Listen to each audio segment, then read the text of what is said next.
Hi everyone, Mew here and welcome to the online platform where we discuss our guest point of view on timely and relevant topic. This is What's Your POV? What's your POV? What's your POV? Bring your whole world through. We've got room for you. Hi everyone, Mew here and welcome for another episode of What's Your POV. For today, kasama natin one of the promising content creator here in UAE, no other than Red or Riden Cinco. Hello! How Hi are Red! you? Kumusta mo? Kamusta? Kumusta ang life? Anong pinagkakabahalan lately? Wala, ano pa rin, content creation, then lumipat ako ng Sa Al-Ain, parang after living in Dubai for 4 years, kumbaga it's a big step sa akin and decision na parang iwanan ko lahat sa Dubai, tumira ako sa Al-Ain. What's the decision behind? Bakit nga ba nagpunta ng I mean, LA? sobrang biglaan. And to be honest, ang decision is lumalaki yung expenses ko sa Dubai. And then nagkaroon ng makes war. sense. Siyempre kapag full-time content creator ka, hindi naman kasi stable yung pera, hindi stable Totoo yung naman. kita mo. So ang laki ng expenses ko sa Dubai, imagine nagbayad ako ng 4,000 dirham sa room lang. Okay. Tapos nung napunta ako sa Al-Ain, sobrang mura talaga nung... That's expensive. Yes, tapos Yeah. ayun, kapag may work ako sa Dubai, pumunta ako dito, mabilis lang naman yung travel time ko, hindi naman ako na-hassle. Yun lang. One of the thing na medyo na nalilito yung mga tao is the difference between the content creator and influencer. So in your own POV, this is not a question pa ha. Pag-usapan lang muna natin doon kasi na doon ka sa industry na yun. What do you think is the difference between the two? Yung pagiging influencer versus na content creator? I think ano siya, it's upon categorizing kung saan ka naglaland. Kasi for example, if ikaw lagi ka nanonood ng mga content creator or mga influencer, they could be an influencer somehow. And all of us could be an influencer. Kasi kapag inisip natin influencer, isipin nila, ay influencer to, kailangan meron siyang at least 100,000 followers. So Malaki ang dinidefine followings. through the Doon natin numbers. nakakategorize na Talaga? influencer siya. Kasi parang para sa akin, parang matagal namin ito na pag-usapan. Always ko itong pinapaliwanag na ano ba pinagkaiba ng influencer, sino bang pwede maging influencer. Kasi naging issue rin dati sa UAE yan eh. Na itong mga ano na dapat di tinatawag na influencer kasi content creator lang naman sila. Okay. Kumbaga, you can be an influencer too. For example, kami, content creator, nagpo-post kami ng product, nagpo-post kami ng restaurant. And somehow, if I influence you to come to this restaurant, i-try this yung product. Technically, influencer na din siya. Technically, I'm influencing you to come. I'm influencer. Tapos, ikaw naman, kung dahil di ka nagko-content, if may friend ka na, o gawin mo tong ganyan, na-influence mo siya, you could be an influencer. All of us could be an influencer. Exactly. I think the gray area between content creator and influencer is, for me lang ha, this is just my POV side na, if we mention content creator, these are the people who are creating actual content from Yes. scratches. Like Yes. talagang ikaw yung nagpag-uso nung yung mga paganon-ganon. So those are the people who are considered content creator. But if you notice, yung paganon-ganon niya, may brands nang nakadikit. Yes. So that's the time na nagko-crossover siya to being an influencer kasi ini-influence na niya yung mga tao Yes. to come up to try the product or services na pinopromote. So, kumbaga, I think everyone started as content creator then transition to influencer.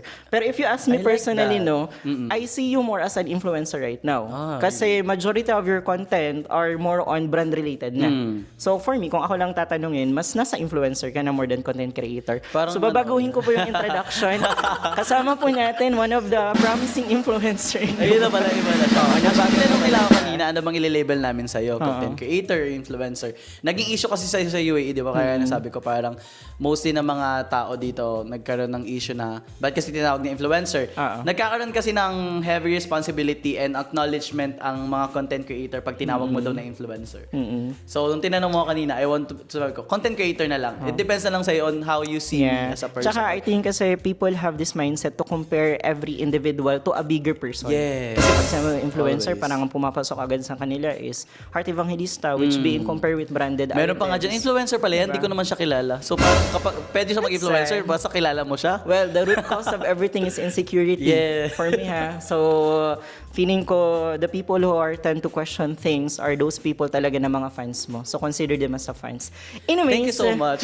nandito tayo sa POV. So, what's POV? Sa platform we're in, we talk about a particular topic and then, usually kasi pag sinabi nating POV, hati ang mga tao with their mindset eh. So, magkakaiba debatable talaga siya eh. So, meron akong i-ask sa'yo ng mga questions. Tapos, I would like to know kung ano yung POV mo dun sa mga bagay-bagay. And since nasa world of creatives tayo, somehow, yung mga POV questions is related dun. Parang bigla ako kinabahan din. Ay, wala naman tama balito, no? POV ko naman to, POV mo naman to. POV ko to, ha? POV ko to. Sa kanya yun na POV, okay. Baka mangingialam kayo dyan, bahala kayo. Mag-comment na lang kayo. Manganganak na lang yung mga tanong ko. Kaya Depende dun sa pinaka-first na Okay. POV natin. Okay, so yung POV question natin is, what's your POV in measuring content creator or influencer success? Ibe-base ba natin siya through the numbers of followers, views, or nagdidepende yung popularity, depende din sa influence ng tao? Well, to be honest, nung nag-start ako mag-content creation, for sure, para maisip ko na successful ang content ko at maisip ko na successful ako, kailangan may mag-viral na video sa akin. That's the first thing na inisip Yun yung ko. mindset. Kailangan, sabi ko, makapag-viral ako para makilala ko ng mga tao. And it could be a success for me. Yun eh. Okay. Pero kasi as times goes by, lalo na parang tagal ko na rin nagko-content, nag-full-time na ako, almost 2 years na ako nag-full-time content creator. Alam mo yun, na-realize ko na lang ngayon na it's a success for me when people acknowledge me Oo. na naglalakad lang ako sa daan. Kasi eto ha, in Yung content parang, creation, pwede mo pa picture. yes. In content creation, hindi na siya yung about sa ano eh, kapag magkagana, hindi naman kasi lahat ng content mo mag-viral. Totoo naman. Parang yung sinasabi nila na hindi laging Pasko. Correct. Hindi siya kahit sabi mong gano'ng kaganda yung content mo, may times talaga na hindi umaangat yung At saka guys sometimes yung parang less effort po pang ginawa. Diba? Yung parang Yes. umupo ka lang, yung pa yung nag-viral. yung may nag-viral, di ba? Yung, Yeah. yung ang tagal-tagal mong pag-iisipan yung content, biglang yun yung walang Tapos yun lang views. pala yung ano. Yeah. So I think the success for me is first, people are acknowledging me now. That's good. Na nakikita nila yung content ko. May mga nagpa-picture sa akin, sabi ko nga sa kanila, that's nice. I'm very happy and so proud of myself kapag may nagka-picture sa akin at kasama ko mama ko. That's Kasi cool. feeling ko Kasi na proud parang sa akin yung nanay ko eh, kahit nakikita. di yun sinasabi. So doon ako naging mas proud na nakikita ng nanay ko na yung anak ko nakikilala nila. And meron tayong mga namumove na tao. Totoo. How about in the direction of the numbers of followers versus the influence talaga? So, paano mo siya wini-weigh in? Kasi Actually, diba, ito ako honestly Yes, I've been in, naka-work din ako sa PR company. Later ko na lang share yung POV ko. But every time that I speak with some content creator or sabihin natin influencer, ang number one nila na talagang pinamumukha is talaga is the number of followers. So parang bearing ba siya? Or are we talking about more on the engagement or influence na side? Since nagiging honest naman tayo lahat dito. Yeah, no? go. Gusto ko yan. Hindi kasi lahat na nakikita natin sa social media totoo naman. Lalo Naman. sa ngayon sa social media, pwede mo na mabili followers mo eh. Mm. So, kumbaga, if you're in a marketing, PR ka, dapat you should know how to check a Exactly. profile, engagement. Kung meron siyang 100,000 followers, tapos ang views niya lang umaabot ng 1,000 lang, May something wrong para na sa yun. may mali. And- bakit hindi nagre-reach ng 100,000 at least? Correct. Kasi yun ang followings niya. At ito every time kasi we check also, we go dig deep. Tinitignan talaga namin lahat. Even kung saan yung engagement mo. Kasi aanhin naman namin yung 100,000 followers mo kung 80% of your viewers are from India. Yung Yes. product namin binibenta namin dito sa Dubai. So, hindi siya align talaga. So, And sadly, alam mo yun, sorry Go lang, may go lang. heartbreak talaga ako ng mga nakaraan. Hindi ko na sabihin yung Bakit? brand, pero kasi Okay. nag-reach out yung parang isa sa mga na, oy friend mo pala si ganito, patanong mo naman kung magkano yung rate niya. And it's really like one of the, parang brand na gustong gusto ko talaga makuha. i-promote. I-manifest mo. Alam mo Babalik yun, yan tas alam mo yung sa'yo. nangyari, tas sabi ko, sige, may message ka na lang nila sa TikTok. Yung TikTok ko kasi naban ako. Oh. Naban yung TikTok ko, so bagong TikTok siya ngayon. So before like I have 40,000 followers, Oo. na talagang dito ko ginawa yung TikTok ko sa UAE. So lahat ng followers ko dito talaga sa UAE. Wait lang, bakit na ban? Sorry naman for Ayun, asking. parang nangyari nun, halos ang dami namin naban eh. Dahil ata sa live, sa ibang like mga contents and all. Parang biglang nag-reset yung TikTok, binan yung mga Grabe. account. So yun, parang dito ako nakuha kasi ang hinahanap nila is 30,000 followers and up. So I was really hurt. Sa tagal ko nagko-content, kumbaga sabi ko nga, hindi na, like, in 2026, you should have your marketing check yung engagement and all. Totoo naman. Pero syempre, kung anong standard nila, wala tayong magagawa doon kasi sila yung naghahanap Doon ng naman tayo. parang feeling nila fit doon sa brand nila. Correct. Pero may share ko lang, alam mo nag-start ako mag-content creation. I have 5,000 followers sa Facebook. Okay. Alam mo kumuha sa akin na brand, Top Send. Sobrang thankful ko sa okay. Top Send. Bakit? Nakita nila yung content ko, nakita nila yung engagement ko. And ang sabi talaga sa akin ni Miss Faye, hi Miss Faye, sabi niya, hindi siya about sa followers. Kung meron kang 5,000 followers at lahat yan nanonood ng active, Yes. gagamit ng product na ipopromote Sales mo, yun. Top Send, Oo. it's sales. And ano yun, tumagal ako almost 2 years sa kanila. That's Sila yung nice. kauna-unahang brand talaga na naniwala sa akin. nag-trust Kaya talaga. sobrang thankful ako. Nakikurious tuloy ako, like, nung nagsa-start ka pa lang, ano yung mga content direction? Ayun yung yung lagi. Are you like the funny, joking, or mga pa-pogi na mga videos? Actually, lahat ito try mo eh. When mag-start ka mag-content creation, lahat ito try mo. Kasi minabasa ko na parang you have to identify which one is your Yung niche, niche. na mga blah blah blah. So parang you have to try everything, tapos Yes. titignan mo kung ano yung bagay para sa'yo. Saka saan ka magkiklik? Mostly kasi nang gagawin mo pag first time mo ginawa, cringe siya para sa'yo. Kahit ako, cringe talaga ako. Pag pinapanood ko yung mga vlog ko dati, ginawa ko ba ito talaga?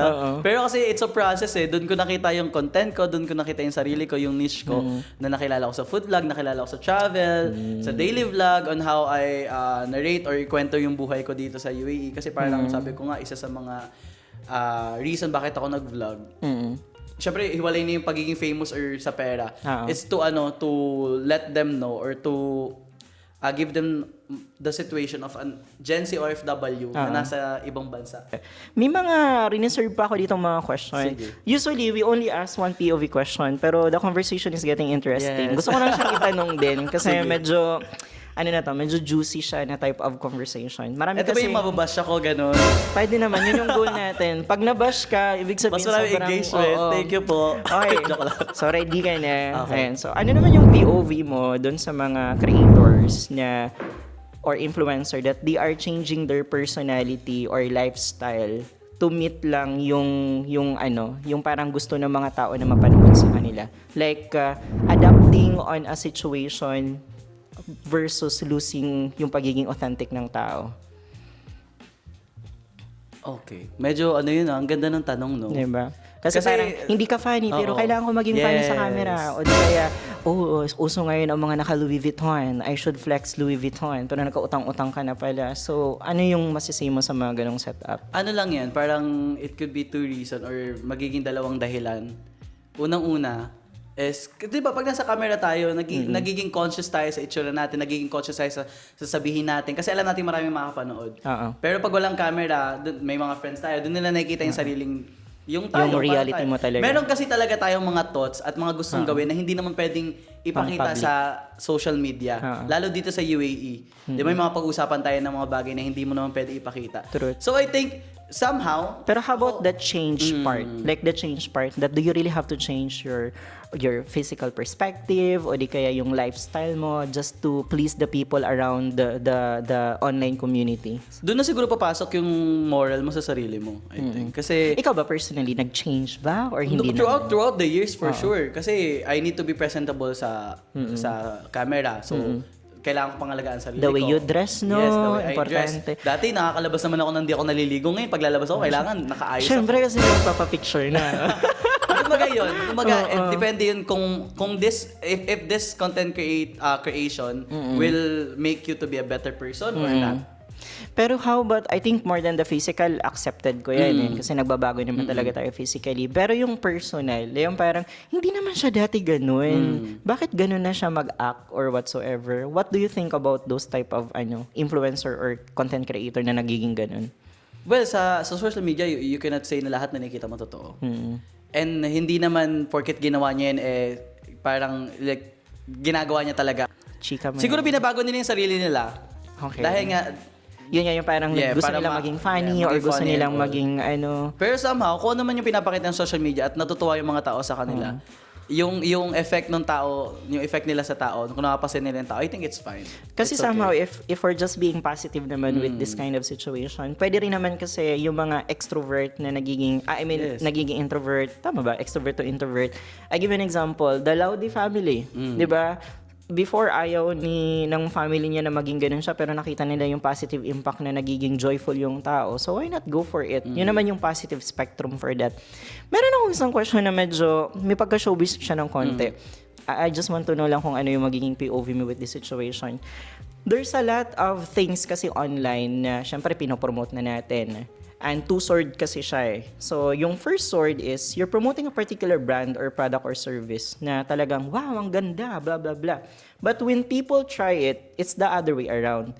Meron din naman kasi na kasalanan din ng brand kasi nga, yung pinatry sa'yo, bongga, tapos yung natry ng mga audience, hindi. So, how do you deal with this kind of situation?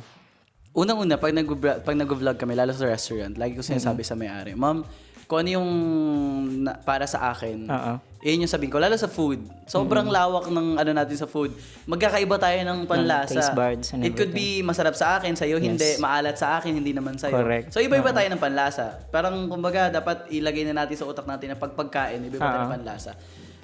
Meron din kasing mga content creator na super naman din talaga mag-promote. Like, hindi mo pa nakakagat, hindi mo pa nalasahan. Masarap. Kaya nagiging bad ang image din ng mga food vloggers. Sino yan? Charot. Joke lang. Kumbaga, as an audience, critical thinking na lang ang gamitin natin. Kung ano ba, parang sobrang fake naman ito, super advertisement naman ito. Marami kasi dito sa UAE talaga na kapag nag-review sila ng product, makikita mo yung sincerity, mararamdaman mo na totoo yung sinasabi nito. Pero in a way, kasi you're putting yourself on a situation na you be judged by the people. Yes. So ngayon, you have to be careful also on what are the things The that you're words. mentioning Yes. online. Kasi once people tried it, tas hindi nila nagason, contradicting to Yes. what you have mentioned earlier, medyo mabababaan din yung reputation mo. Yes. Pero yun nga, kasi I have a situation, may mga friends din naman ako ng mga influencer. Iba daw kasi yung pinatry sa kanila versus dun sa sinesell out. Like, let's talk about the volume of the food. For example, when they're promoting it, ang Dami, binigay no? sa kanila madami. At yun yung promote Yes. nila.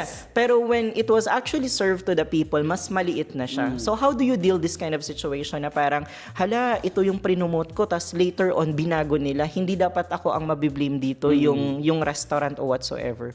So Yun, how do you deal before with pa this lang naman, situation? sinasabi ko na talaga. Sabi ko, ma'am, kung ano pong serving natin, yun po ibigay mo sa akin. Ayoko na dadagdagan mo dahil lang para sa video. Tapos, meron na mga nagreklamo nga, dahil nga biglang iba yung ano sa kanila. So, magre-reach out ako ngayon sa may-ari. Kung may problem tayo. Talaga, you do it. Like, straightforward ka promise. talaga.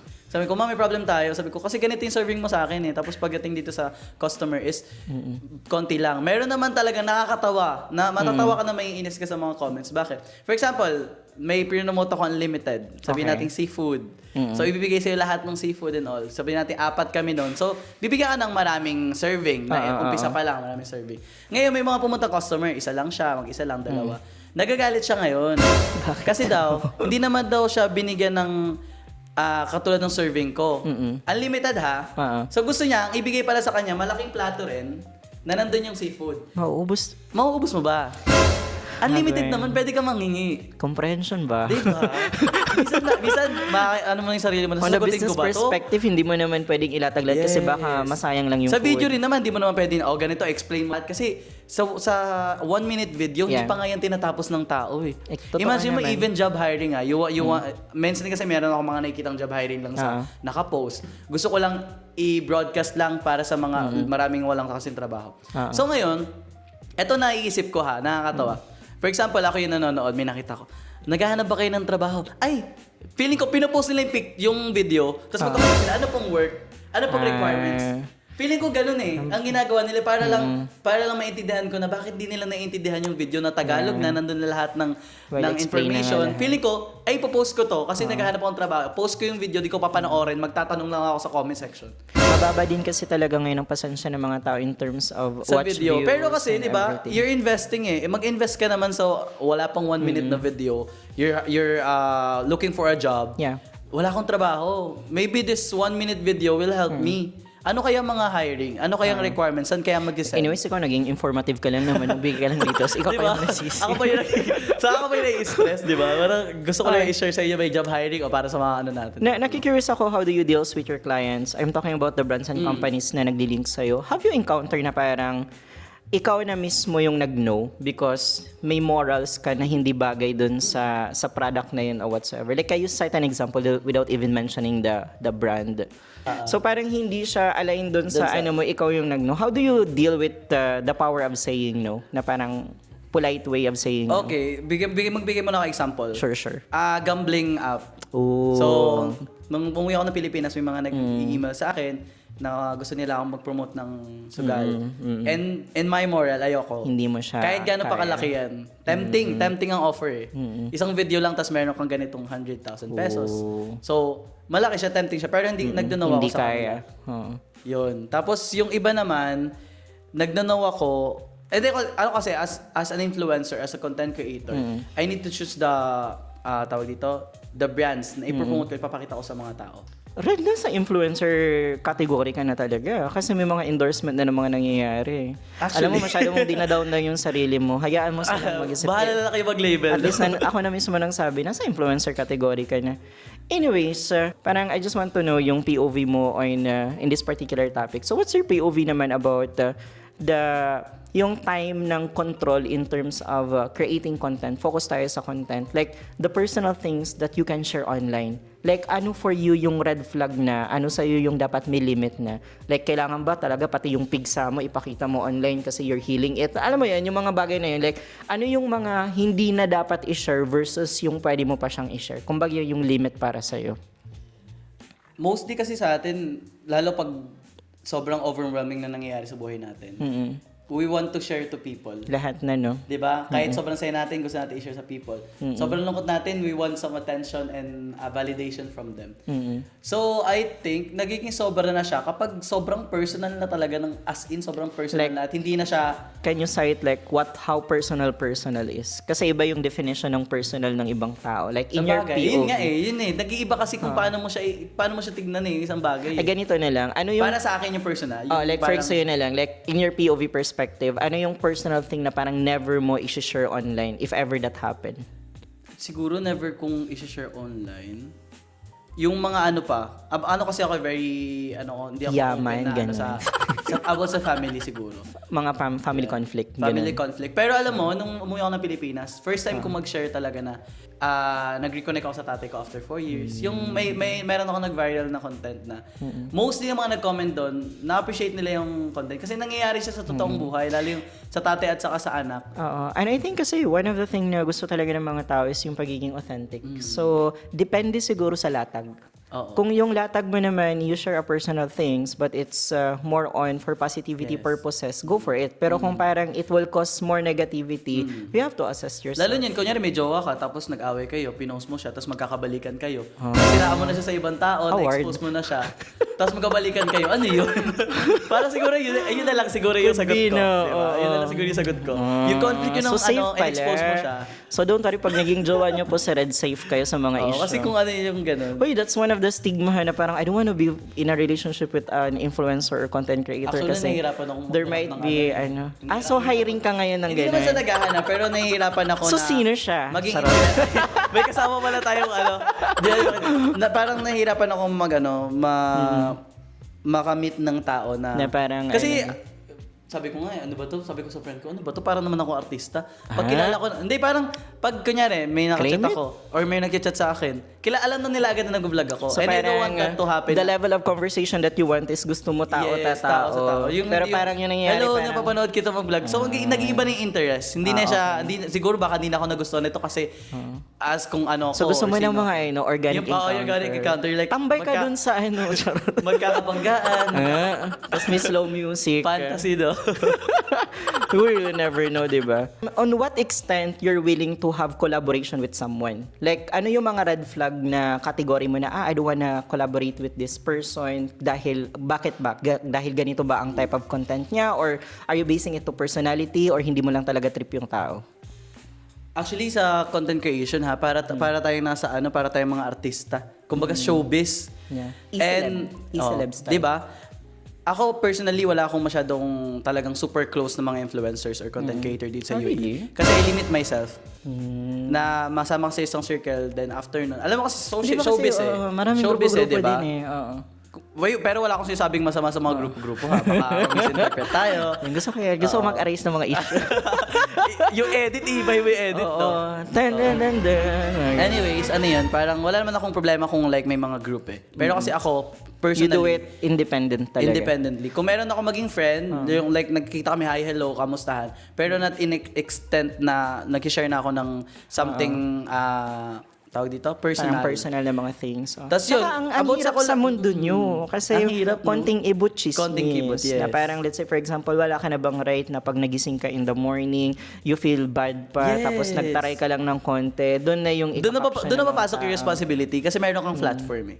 Kaya kasi sabi nila, use your platform well. for positivity, For talaga positivity, and everything. diba? On how you would want to connect with people, kung paano mo sila gustong ma-move sa content mo, sa platform mo. So anyways, yun yung para sa akin. Unang-una, wala talaga masyadong mga close. Pangalawa,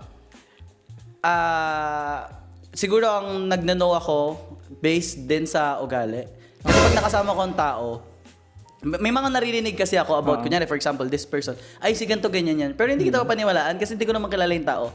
As an influencer or content creator kasi, if you have the platform, kagaya na sabi ko, it's your responsibility to use it in a good way. Okay. Huwag natin siyang gamitin to spread hate. Huwag natin siyang gamitin to exploit someone. Exfoliate? Ano? Ano yun, be? Skincare. Skincare? I mean, wag natin siyang gamitin para para mag-spread ng bad vibes. Yeah. Alam mo 'yun? Kasi may responsibility ka at maraming nakakapanood ng content mo. Pwedeng hindi sila naka-follow sa'yo pero lalabas sila Tsaka, be grateful kasi ang daming gusto na may magkaroon sila ng proper audience tas hindi nila ma-achieve. Sa just to say to our viewers na sa mga content creators or influencers na pinapanood natin, always give them the benefit of the doubt. Kasi katulad niyan, parang laging sinasabi na ang swerte naman kasi nito kasi nakuha mo yan. Nakuha mo to kasi influencer ka. Hindi po kami gumising ng sikat na agad or like meron na agad kaming mga platform. Pinaghirapan po ito. It took years, a lot of tears, blood, sweat, lahat po ng pwede nyo pang isipin. Pinaghirapan po yun ng mga content creators at influencer. May mga times na nagkakamali kami ng post, na-offend namin ng someone. You could tell us na oy, mali ka dito or like constructive criticism. Huwag agad natin i-bash or i-cancel. Totoo naman. To the extent. Pero ako naman, for me lang, Red, it's part of the formula. Kasi the moment na nababash ka na, congratulations, you made it. For me yun yung parang typical na kasi may pakialam na yung mga tao sa ginagawa mo. So, ibig sabihin, okay, nasa na talaga. May care na talaga ang mga tao about sa'yo. Alright, maraming salamat, Red. Thank you for sharing your POV with us. Thank you so much. Salamat. Ang saya ng podcast. Okay, done. Thank you. Uy, ang saya. Once again, thank you so much for watching this video, and please don't forget to follow me on my social media accounts and watch the full episode on our YouTube channel. See you in the next episode of What's Your POV?